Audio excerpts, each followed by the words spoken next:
Hi guys. Wow. Hello, morning. How are you? Morning. Good morning. Morning. Morning, everyone. A lot of people. All right. Harry. My guy. All right. Good morning, guys. So, let's chat. How many guys have you taken this class before? Or Hello, Marty. how are you, buddy? Good. Good. All right. So, how many of you guys have taken this class before? No one? Oh, yes. I definitely remember you, Joanne. We've done this a couple of times. All right. Once? Was it once? Okay. All right. So, guys, one of the things that I've been, besides for doing real estate for 22 years, I've been coaching, doing personal coaching for the last 11 years. And one of the biggest things that I keep coming across is well, emotional hurdles, right? One of the biggest reasons that people struggle to get to where they want to get to is because they don't believe or can't envision themselves there.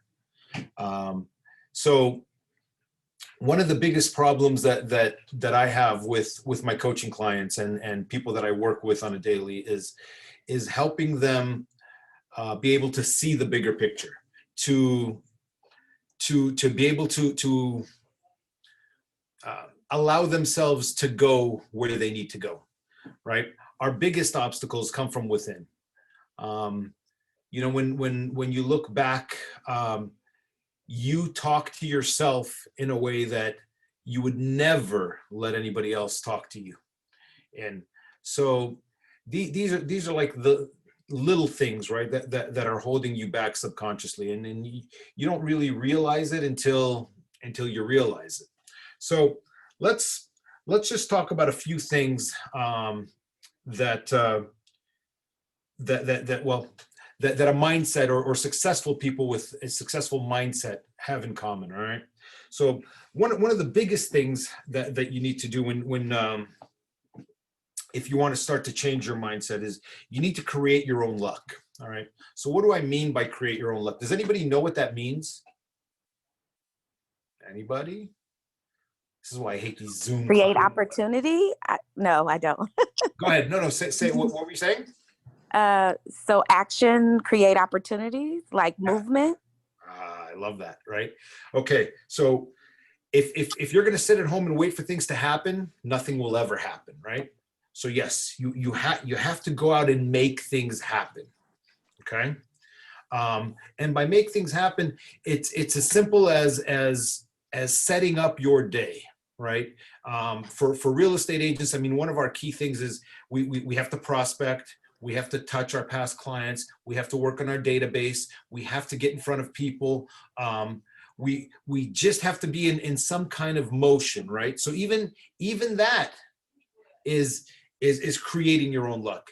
If you sit at home, lock the door, and don't call anybody, what are the odds of actually meeting a buyer or seller? Yeah, exactly. Zero. Sean, right? Exactly. Right. So we have to be in motion, right? We have to be out there and try to create our own luck. Okay. That's that's one of the biggest things, right? Another really big thing is don't be afraid to fail. Too many of us will not take chances because we're afraid of the outcome. One of my biggest things is if you're going to fail epically. Do it big. I mean, crash and burn. Make a splash. Make it monster, right?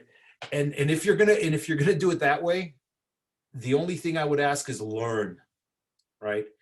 If you're not gonna learn from your mistakes, if you're gonna make big mistakes and not learn, then it's a complete waste of an experience. You, at the very least, learn. I guarantee you, if you really pay attention, if you take the time to really to look at your details, to look at why or what could have been done differently, or how do I set myself up in a better position next time to win, those mistakes will not happen again, right? But you almost have to have those mistakes in order to learn better. So again, focus on the loss, right? Don't be afraid of the failure. How many of you guys think or work from that position of fear? Anybody? Shia? Yeah? So Yeah. what I would tell you is, Unfortunately, go ahead. I'm sorry. I'm new, and I just started cold calling yesterday, and I've never felt that level of anxiety before. I'm very comfortable talking with people. This sent me to a place I've never. So can I tell you that the reason that you have anxiety is because your relationship to it is off. Okay. When you do anything that's uncomfortable for you, it all comes from within, right? You're making, and I'm assuming, this is an assumption on my part, so forgive me if I'm wrong, but I'm assuming that when you're calling, you're feeling on some level that you're bothering or being a used car salesman to others, or others are going to perceive you as a used car salesman because you're making that call, right? So the reality of it is when you are making a call, and we have people that make millions of dollars doing calls, right? People like Eric Delgado. The last thing he thinks in his mind when he picks up that phone is that he's bothering anybody. His mindset is how can I be of service to you? So if my thought process is to help, is to give back, is to save you and help you make more money, then it's no longer a bother, right? If I know that what I'm providing, the service that I'm offering is only going to help you, then there's nothing negative about it. Does that make sense? So don't mind the hangups. Don't be upset when people don't receive it. Just understand that you are there to help. And the fact that they're not willing to receive it just means that you're either not confident enough or you just don't have the right language to get their attention yet. Okay. All of that will come though, right? It's that mindset. That's why they say it takes a year to actually start to be, they say it takes a year to start becoming successful. The reality of it is it takes a year to have enough confidence in what you're saying in order to sound confident to others. Okay. So I'm going to encourage you to make more calls, right? To get more uncomfortable and to leave the message at their door, right? I did what I could. I tried to help. Anything outside of that is really out of my control. Make sense? Okay. All right. So if you're going to fail big. If you're going to make calls, make 100 calls, right? Try to make 30 contacts a day, right? Try to get in front of as many people to where it's no longer a big deal. Now, when you guys start to do this, a lot of people are going to say, well, I'm really scared.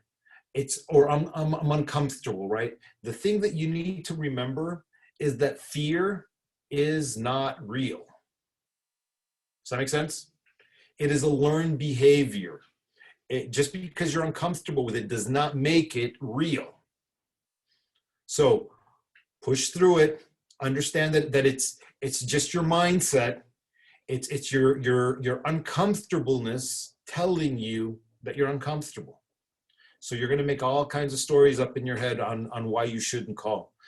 But after a couple of weeks of doing it, I'm telling you, it's not that big of a deal. When you get your first deal, when you start to make a little money, it's always about money. Everything changes. Making calls is no longer a big deal. All right. And again, if you approach it from a place of service, you are no longer bothering people. It's you doing the best you can, and the fact that they're not willing to receive it is on them. Does that make sense? All right. Yes. Marty, I just had an aha moment. Really? It's Rochelle. I'm sorry. So the aha moment was because the 2 years I've been with Keller, I've been terrified of this. Is if we were seized all calls and nobody could call anybody, how many people would actually start calling us? Right? Like if we had nobody, it probably would be millions of people looking for our service. I just had an aha moment. Like if everything was like seized and we couldn't call and couldn't cold call, and it was, I don't know, it was like. So you know it's so simple, right? It's and that's why cold calling is such an amazing income producing activity, and it's just because 90% of people don't want to be uncomfortable, right? But they're uncomfortable just because of of where they're coming from.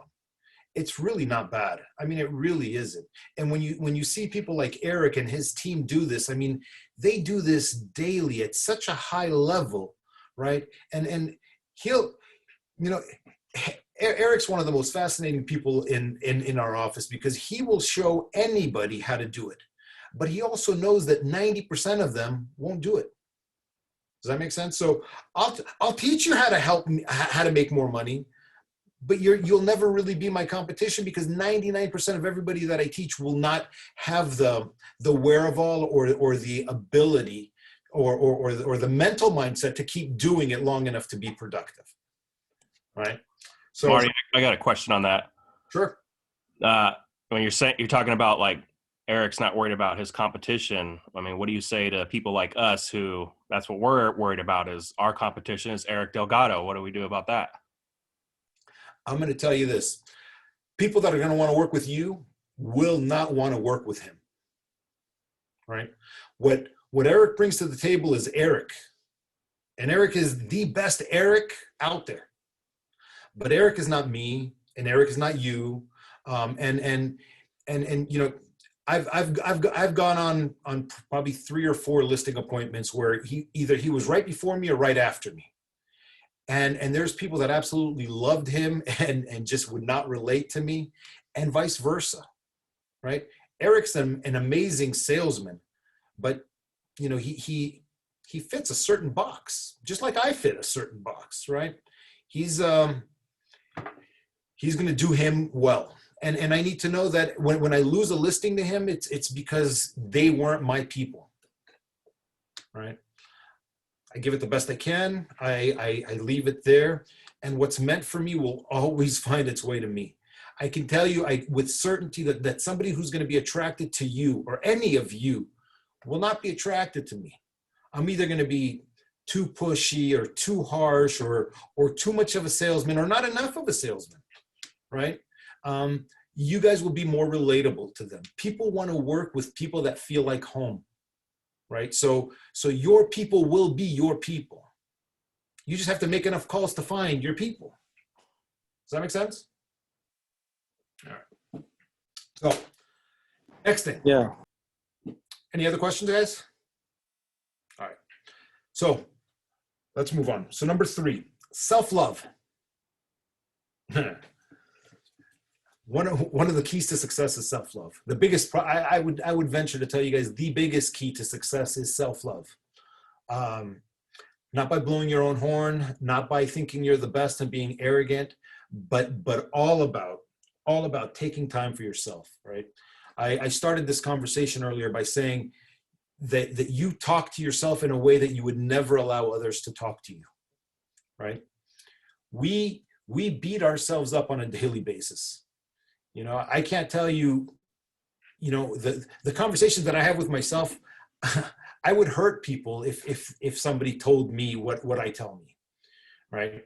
So the biggest way to start shifting this, to start to pay attention to this, is to create a relationship with your younger self, right? Or if you have a child, you know, you would never talk to your child the way you talk to yourself, right? And internally, that kind of sets the tone for everybody. So I'm going to encourage you guys to really think about the things you call yourself, say to yourself, judge yourself, criticize yourselves on. And if you have a problem doing that, keep referring to yourself as your younger self. Oops, sorry. One of the a really good exercise that I love to use is I carry a picture of my younger self on my phone. And anytime that I struggle or feel that I've let myself down or just really need to have that conversation, I have that conversation with the picture, right? Or the picture of my daughter. I would never call my daughter the names that I would call myself. You know, I leave appointments all the time going, Jesus, you're such a dumbass. How the hell did you say that? What the F were you thinking? You know, these are things that I'm saying from the door to the car, right? But it happened. It happened for a reason. It couldn't have happened any other way. If it's meant to be, it'll be. Let it go and move on. Beating myself up does not change anything. The only thing it does change is the outcome of my next appointment. Because walking up to the next door is going to be brutal. Don't be that idiot. Don't screw this up. Remember how you messed. That talk is only going to perpetuate more negativity and is just going to set me up for bigger failures. So, you know, take your shot, do your best, leave it behind, move on. Make sense? Question? Okay. Again, a picture of your younger self, guys, is always a great idea. If you journal, if you take the time to actually write letters, one of my favorite exercises, we do this every year, we write a letter to ourselves and share all the positivity of what our year would look like, what our best year would look like, what our best selves come out to be. And that's always coming from a loving and caring place. So if you ever want to need more information on something like that, goal setting and a letter of intention is a great way to do it. And we do it to our younger self.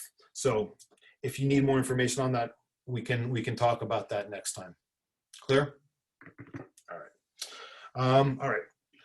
The next one is to set goals. Right. One of the most helpful things is to know where you're going. Okay. One of the keys to know where you're going is to determine where you want to be. So what does success look like for you guys? Right. I can tell you that all of you, every single one of you, are extremely successful in somebody else's eyes. Right.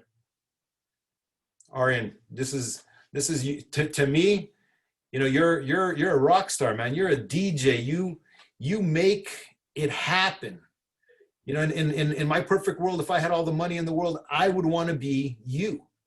So to me, you're extremely successful, right? You are who I would want to be. You're so sweet, and likewise, I feel the same way about you. And what you're doing is like what I want to do, and you know, I look up to you like an older brother, like a mentor. So I appreciate that. But the reason is, right, so we are all extremely successful in somebody else's eyes, right? The barista at Starbucks looks at us and goes, wow, man, these guys they're real estate agents. They're doing it.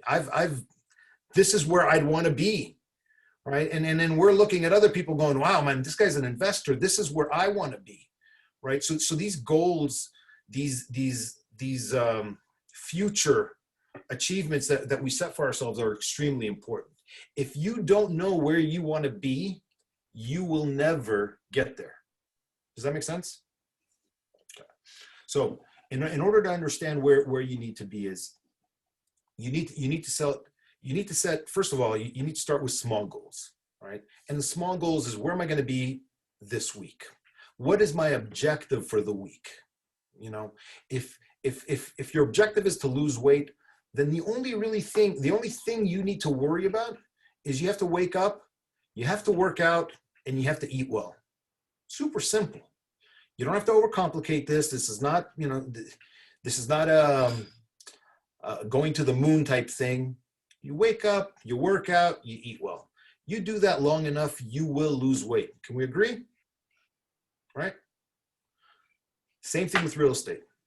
If my goal is to be successful in real estate, the first thing I need to do is I need to determine what does success look like for me, right? Because Arian's success is very different than my success, and you know, Harry's success is also very different than Arian's success. So we all have different goals, but once we determine what our version of success is, right, we need to break that down into goals. So if my success is to make 50 calls a day, super simple. The first thing I'm going to do in the morning is I'm going to get up, I'm going to take a shower, have my cup of coffee, and get on the phone, hit my 50 calls. Right? It's always easier to get it done first and then move on. But the only way to get it done is to get up, get it done. If I do this consistently, right? My 1 week goal, my 3 month goal, my 6 month goal, my year goal, my 10-year goal will all fall into place. It's just a matter of time, right? But you have to start with small wins. You have to start making, I like to call it deposits, but like deposits into your emotional piggy bank, right? You set yourself up for victories, not for failures, right? So if my goal was to lose or to go to the gym, I would start with the first 60 days of, I'm going to go to the gym once a week. I could do that. I mean, once a week is easy, right? I'm going to cold call once a week. But in order to make it a goal and not a dream or not a wish, I have to set an intention for it. So on Wednesday at 10 o'clock in the morning, I'm going to make 100 calls. Super simple, right? I set that goal. I show up to the goal. I follow through with my goal. I'm committed. Once I get comfortable with actually doing these little things, making the calls, following through, showing myself that I can actually commit, doing it twice a week is easy. 3 times a week is even easier. And then that comfort level comes in. So whenever I tell myself anything, I'm actually going to do it. Does that make sense? It's kind of like the gym, right? If we're only going to run a quarter mile, if your goal is to run a mile, right? Start with a quarter mile. Hell, start with 30 seconds, but start.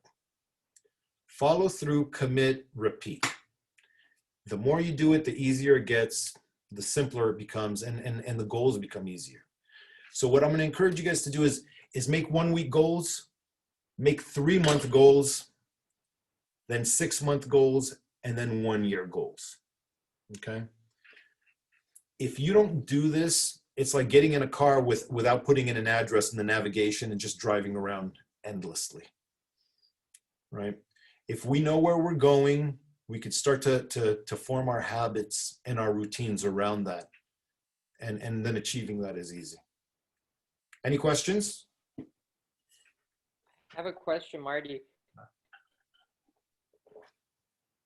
Whenever you set your goals like personally on yourself, and when you accomplish it, like me personally, I don't feel satisfied then I'm looking at like a bigger picture. So I feel like any goal that I set for myself and I get there, I'm just like too hard on myself. You know, I'm like, okay, it's not enough. I need to do more. And I feel like it's self-sabotaging me. Sure. So the biggest reason for that is that you're not giving yourself the opportunity to celebrate, right? I mean, think of where you were last year, right? Hell, I know you a little better than most here, but I mean, I remember when you were struggling just to show property, right? Mm-hmm. You remember that, right? And then I remember when you were struggling to write offers, and then I remember when you were struggling to open escrows, and now you're struggling to do a $3 million sale.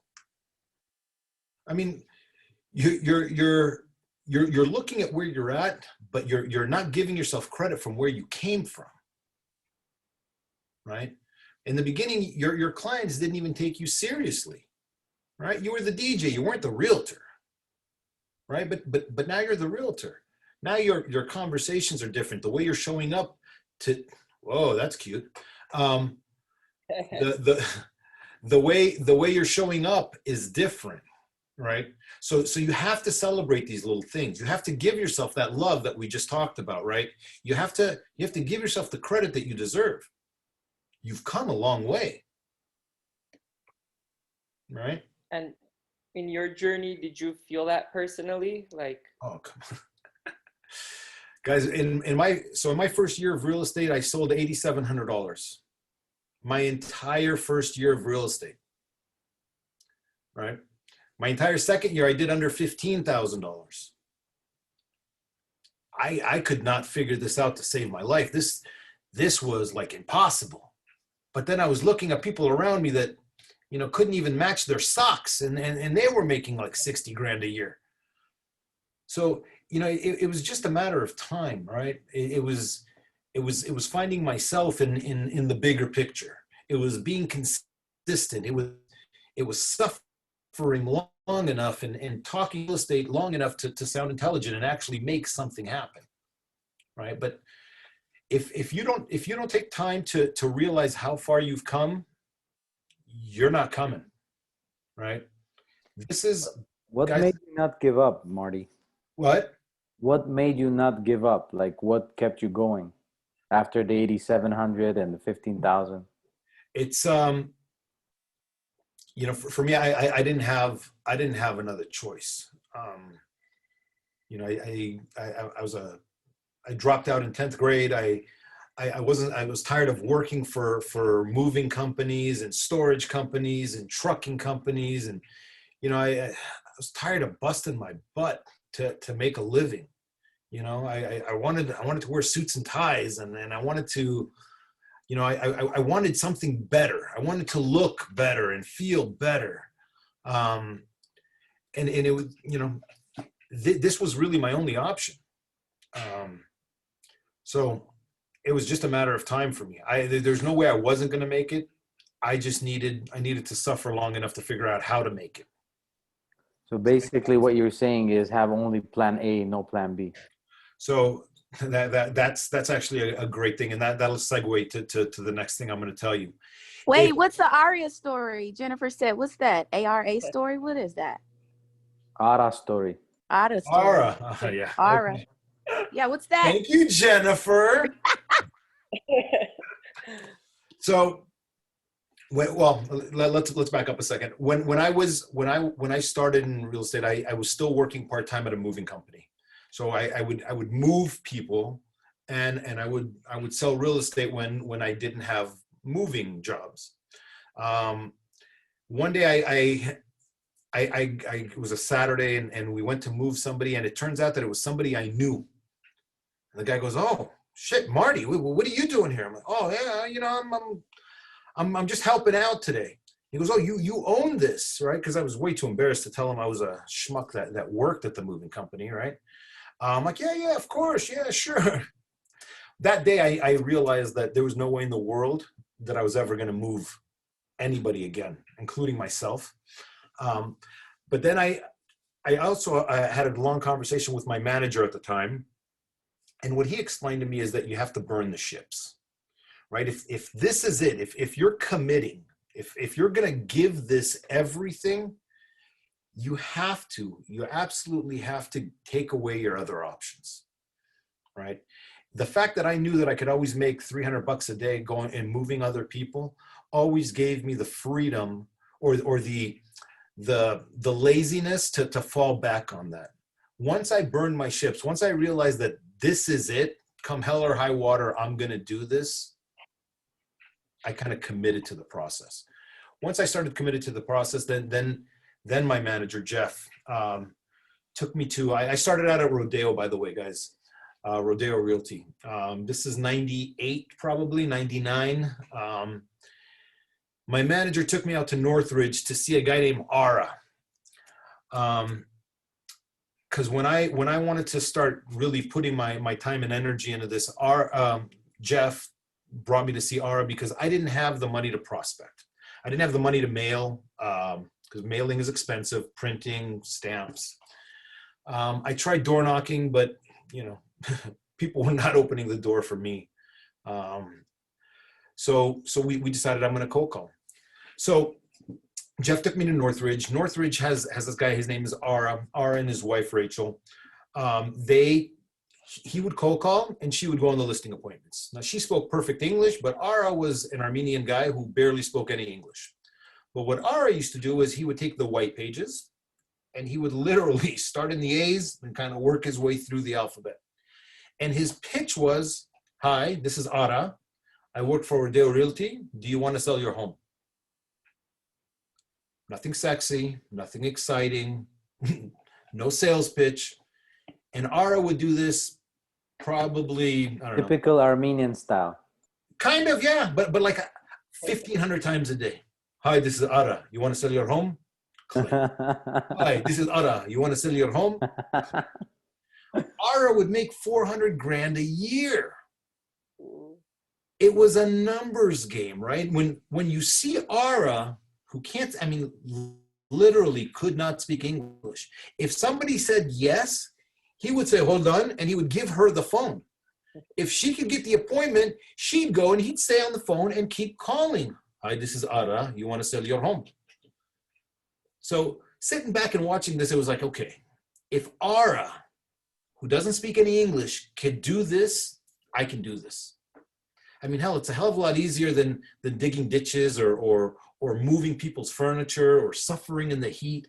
It's a freaking phone call. I get to sit in an office. I get to relax. I get to wear a suit and tie.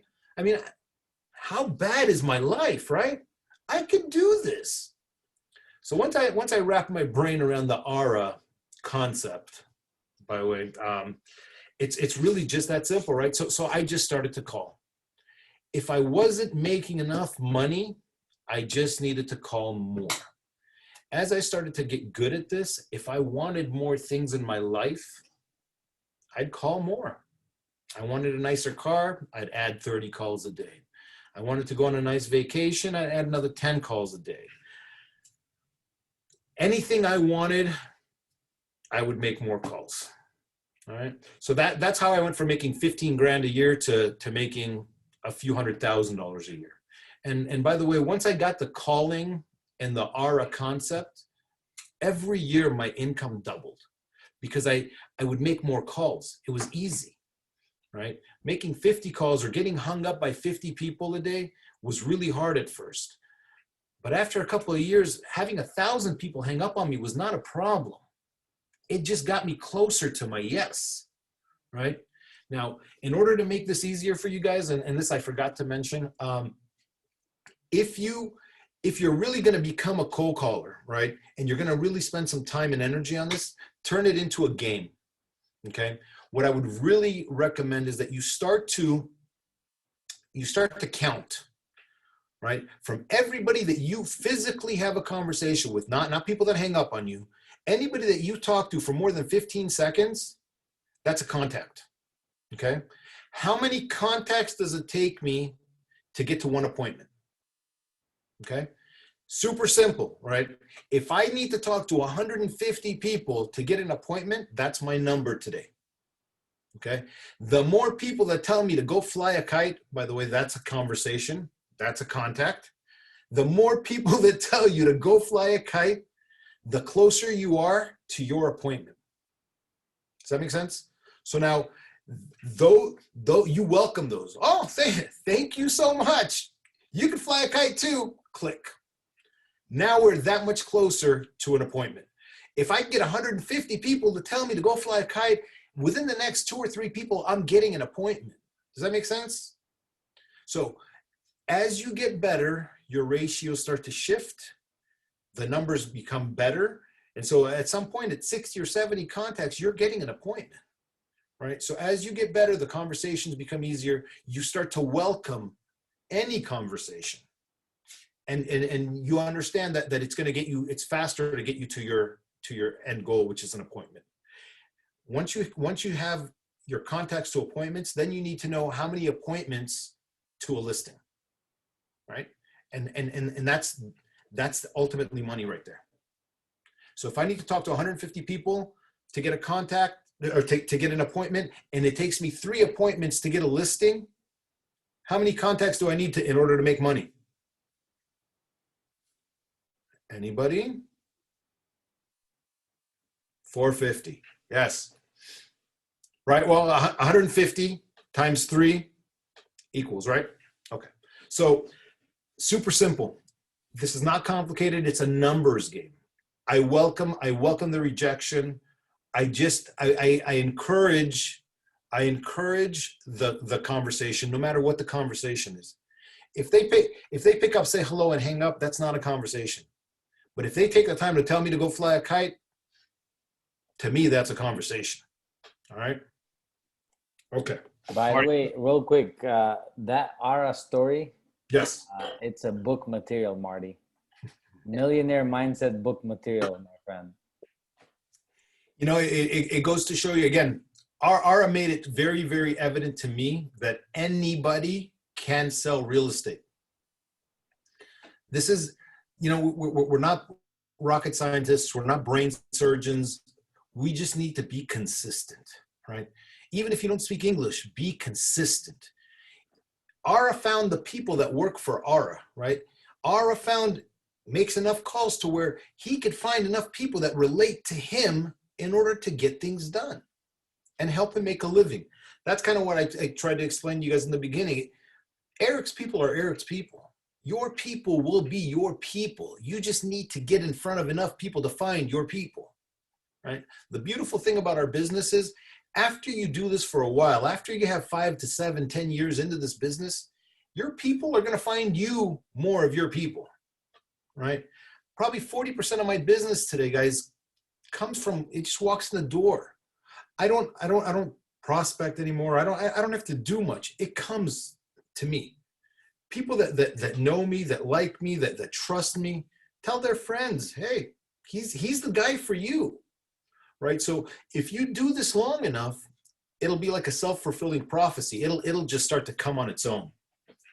You guys clear? Marty, I got a quick question on cold calling versus door knocking. I know we can't really door knock during COVID, but would you say it has a higher conversion rate versus cold calling? I mean, if people see you face to face, I know you can cover more ground when you're calling people, but how would you say is pros and cons versus calling and door knocking? So Dan, are you on the line, Dan? Good. Okay. Let's hope he's not or he's not paying attention. I personally, screw COVID. You're being recorded. Oh shit. Okay. Yes, COVID is a real thing. No, if I had the opportunity to knock, I would knock. I would knock, take 3 steps back. I would still drop off things at people's doors. Wear some gloves, wear a mask, don't cough in people's faces. Guys, how bad do you want this, right? I mean, it's really just that big of a deal. If you really want it, do it. Be cognizant. I mean, treat it in a way that you would want it done to you, right? I'm not saying, stand up in somebody's face, but take 3 steps back, leave a package at the front door, or just drop things off, right? And if somebody happens to see you, then you could have that conversation. Put on some gloves, make sure that they feel comfortable. But yeah, I wouldn't stop doing business, right? We still do. They're not technically called open houses, but anytime we have a listing, we bring in 40 people. Every 15 minutes. You let them put on gloves, or you sanitize the door handles. If anybody wants to open anything, you open it for them. But you could have 100 people through a house if you want to. Just be smart. Don't give up, right?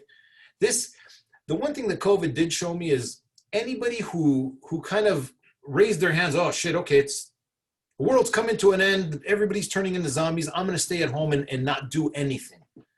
Those people died. Their business died, their career died. It came to a screeching halt, right? We had the best year we've ever had last year, retail business. I sold, in my 22 years, I sold the biggest house I've ever sold in the middle of a pandemic, right?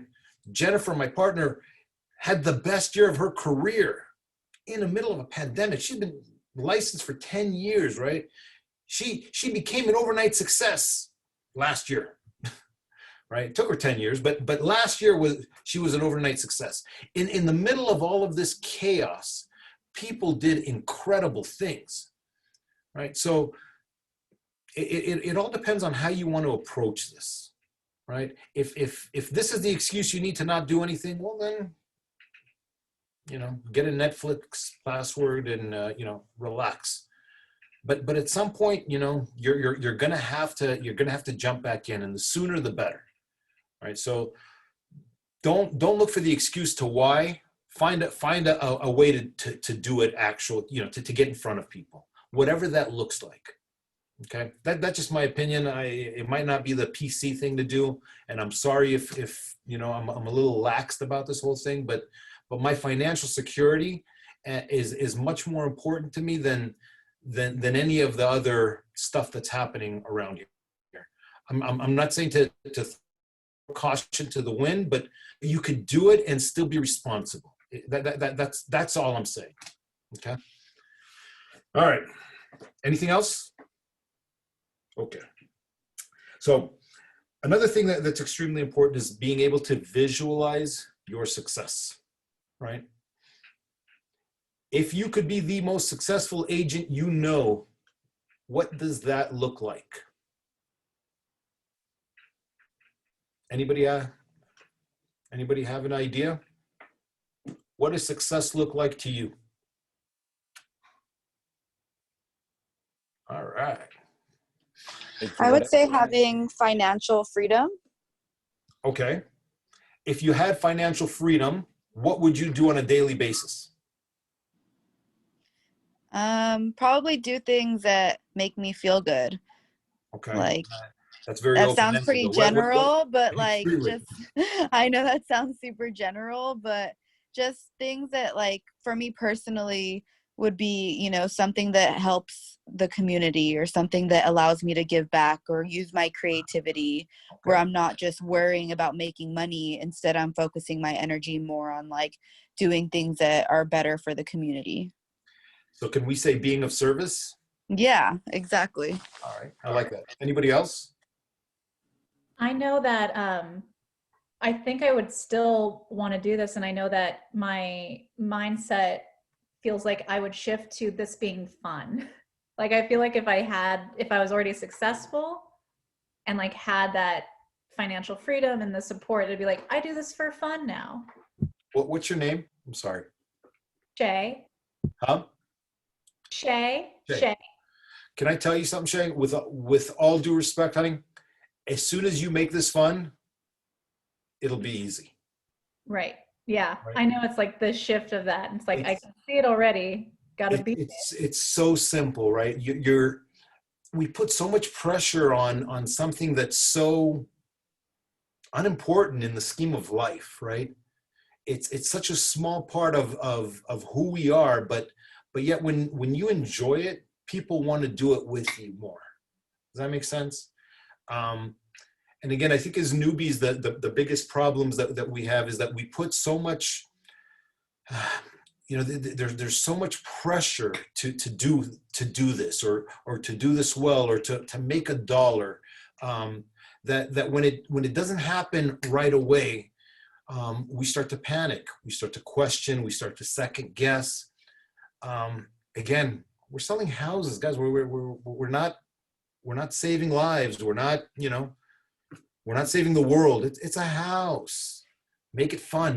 Enjoy yourself in the process, and eventually the money will come.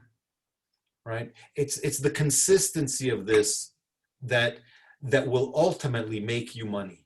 It's not the seriousness of it. Right? So visualizing the outcome is going to be key. So for me, when I was starting, I thought that success meant to wear suits and ties. When I have the money, I'm gonna look like $1 million. I could tell you that now that I have a little bit of money, I'd rather look t-shirts and jeans and sneakers and borderline homeless. The less attention I get, the better. And for many, many years, I was really going in the other direction. I thought that was I needed to look the part. Once you start to become the part, looking doesn't matter. You could look like whatever you want. It's how you carry yourself. It's the energy that you bring into the room. Showing up to a listing appointment in shorts and flip-flops, even though Dan would never recommend it, I'm telling you, if you're comfortable with it and it helps you be you, by all means do it. You know, I've seen people that do over 100 million a year in transactions wear shorts and flip-flops, right? So, because they're attracting their people. Absolutely, yes, yes, right. But it's also their comfort level, right? What I realized when I wore a suit and tie, I'm not a suit and tie guy. The last time I wore a suit was my bar mitzvah, right? You know, so I'd walk into an appointment and I couldn't breathe and I'm hot, but I think I look good, but I'm not feeling good. So therefore it doesn't flow for me, right? I just need to be me, right? And my problem is it's honesty. That my biggest downfall is my honesty. You know, I got a great house. You know, you don't. If I could just shut up long enough, I could probably do more business, but I don't. It's who I am. It's what makes me me. It works for me. I attract the people that I attract, and that's kind of how it works. So if you, once you visualize what that looks like to you, and if you could live in that, it'll come on its own, and you'll be surprised. It'll be effortless. Does that make sense? Hey, Marty. Yes. Years ago, I was reading an Inc. magazine, and there's a full page ad in the back of the magazine, and it's a skyscraper, corner office, a lot of glass, big boardroom, and there's a guy in boots and jeans and a vest, and underneath the caption it said, "The boss wears what he wants." And yeah. that was so cool. But it's true, right? I mean, it's true. You know, in Montana, they wear boots and, you know, and cowboy hats to that's what they wear. That's just their thing. It's and it's kind of, you know what it is. It's also it's very contradicting to everything we've heard growing up. I've always heard dress for the job that you want, not for the job that you have. Right. So I would always pretend to be something I'm not. And it's hard to produce anything. It's hard to really to be productive from a place that's not authentic, right? What attracted your significant other to you is your authentic self. You could pretend to be whoever you want, but ultimately who you are is going to shine, right? And if you're not your authentic self, you'll never attract what's intended for you or what will last with you. So that's one of the things that I would also tell you guys to focus on. All right. We have a couple of minutes, so I'm gonna rush through this a little bit. All right. One of the other things that I would seriously encourage you guys to do is this: learn from others. Okay. This is, again, we're not rocket scientists. It's a recipe. Just like anything, it's a recipe, right? A successful person, if you emulate a successful person and you do exactly what he does, you will also be successful. It's just a matter of time, okay? If Eric makes 1,000 calls, I might need to make 2,000 calls. But if I do that long enough, I will also be as successful as him. The question is, do I want it bad enough, right? If you emulate success, you will be successful. So I would encourage you to find people that resonate with you. Find out what their daily habits and routines are and emulate that. Okay? Any questions about that?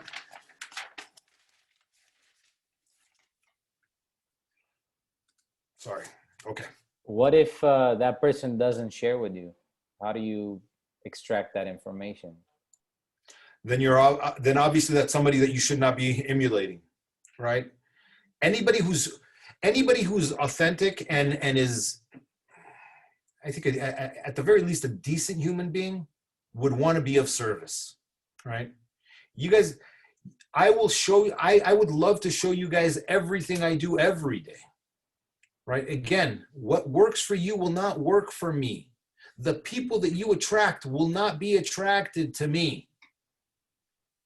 I'm not helping you does not take anything away from me. And anybody that thinks that is way too small-minded and doesn't have the bandwidth to grow themselves, much less help you grow. Find a different person. Got it. Now let's just talk about some of the routines that successful people do, okay? Most successful people are extremely consistent, right? They wake up in the morning and it's ABC, right? You keep doing 1 + 1, you'll always get 2. It's not about reinventing the wheel. It's about doing the same thing over and over again. Once you find what works for you, beat that thing till the wheels fall off of it. Clear? All right. Set daily, monthly, and yearly goals. Again, I can't tell you guys how important it is. If you don't know where you're going, you're never going to get there. Okay? So this is the perfect time. We're February, almost February 1st. The year has just started. What does the rest of this year look like for you? Right? You could make realistic goals and you can make unrealistic goals, but make goals, set goals. Right.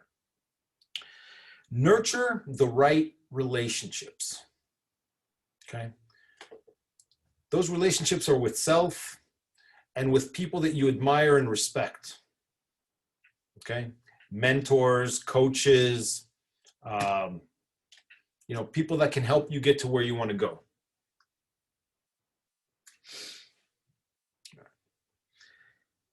Fourth one, act and talk the part. Okay?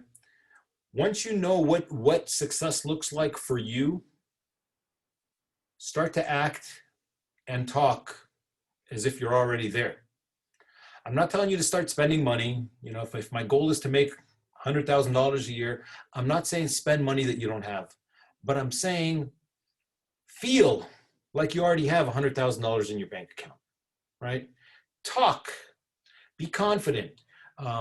Take those visual fantasies of yours to that level, right? Envision yourself there already.